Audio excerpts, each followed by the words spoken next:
country, nothing for northern Kenya. Drought is looming in northern Kenya. He did not address himself to drought.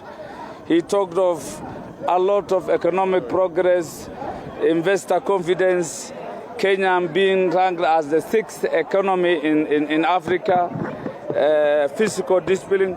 But the real concerns for Kenyans today is liquidity. Do people have money in their pockets?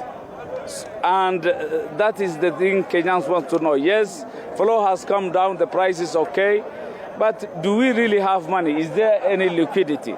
For us in northern Kenya, the issue of meat and leather are not factual.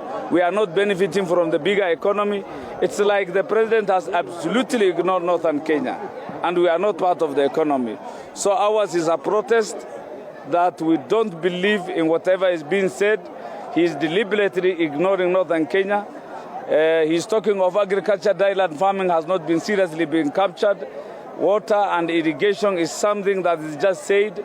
There is nothing actionable. So ours, as MPs from northern Kenya, ours is to protest that we are ignored, abandoned, marginalized continuously, and we are not happy with the address of the president in entirety. Thank you. I just want to concur with my friend. The speech covered most of what the president has achieved, but northern Kenya was really missing out from the achievements the president has mentioned.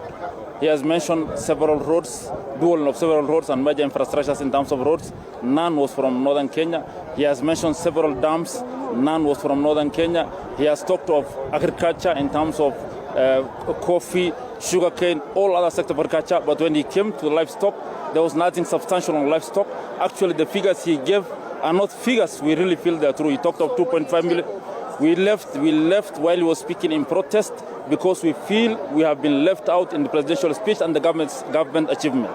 So we are telling the president, go back to the drawing board. Northern Kenya are really missing out from this cake we are talking of, and we are really in dire need of reconsideration by the Kenya government. That's my take. Thank you very much. Let me also join in saying that the State of the Nation address today was just what used to be before, just the sessional paper number 10 of 1965. Northern Kenya has been ignored, was ignored for the last 60 years. He talked about dueling of roads. We don't even have roads ourselves. But it's just the other day when President Ruto spoke of the roads and there was one road. They are being worked on. There is only one road which is being worked on from Modogash, from segments segments. Yes. And that road has been there for, every president talked about it for 60 years. If you come and visit where I come from, Wajir, there is no road. It is something in a plan. And in any case, even if it was done, we are talking about dueling in these other parts of the world, as we are talking about giving us one road, as if it is like tunasaidiwa one road, chukweni this road and get lost. That is not what we feel. We feel that if we are part of Kenya, we should partake in the national cake. If we are not, then we should be separated from it. Thank you. Look, I would like to join my colleagues in pointing out the huge gaps in the president's speech. Northern Kenya was largely absent from the president's speech. We don't have roads. We have cattle trucks that we're using and that get cut off whenever it rains. For example, in my constituency, the section between Modogashe and Samatar in my constituency, up until now, we have absolutely no information when it's going to start. And that is the most critical part of the road that links the 3 counties that make up Northeastern, because the Lorian swamp passes through there, and that is the part that gets clogged every time it rains. And another observation I would like to make in the president's speech is, I mean, it's good to dream, and some of the models the president was talking about have worked elsewhere, and it's fantastic that the president has a vision to take Kenya to a first world status. But again, he forgot about the elephant in the room, which is corruption. How would you be able to achieve all those fantastic ideas, all those amazing, and I really applaud the president for having, when you do not have a proper anti-corruption system in this country? And I believe that is going to be the single biggest obstacle to the president's dream and vision. One thing I forgot. The president has emphasized on small crops, cashew nuts, coffee, sugar, whose contribution to GDP is minimal comparatively to livestock. While he did not say anything meaningful on livestock sector.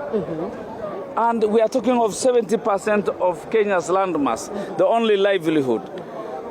Right now, nothing is being said about it. Livestock is abandoned, and it contributes over 12% to the GDP, comparatively to coffee, which only contributes even less than 1%.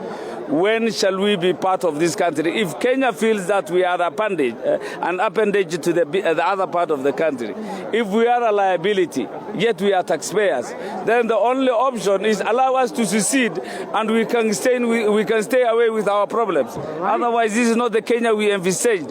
We wanted a unitary, considerate, accommodative Kenya.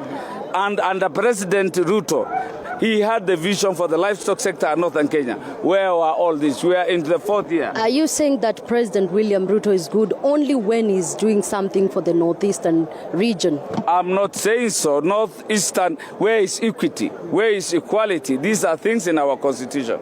Are we not Kenyans? Why are we mistreated continuously? We had the best hope in the 5th president, but it's gone, slipping away. We had even members singing two-term in that chamber. How do you take of that? Because they seemed satisfied with whatever President William Ruto said today. Yes, it is true, because it touches them. They are talking of dueling of roads when I don't have a road. Right. I don't have water for domestic use and livestock. They are talking of two terms. For me, I've elected him. I'm a UDA member of parliament. This time it must be qualified and justified. I will not just elect. I must elect for a purpose and reason. All right, let's hear